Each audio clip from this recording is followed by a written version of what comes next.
MOSI and Moo! Belle's Creative Dance Tips, a profile of the 3 to 6-year-old dancer. Hello, my name is Serena Candello, and I play Belle on MOSI and Moo.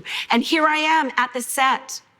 I have taught creative dance to preschoolers for the last 4 decades. It is my hope that these creative dance tips will give you the confidence and inspiration to integrate dance into the young child's world, whether you use it in an educational or recreational capacity.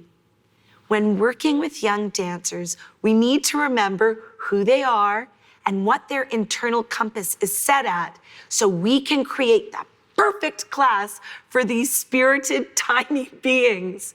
The dancers that I'm focusing on are between the ages of 3 and 6. We do know that younger children and older children will join in with MOSI and Moo for the fun, but our focus is specifically this age range. MOSI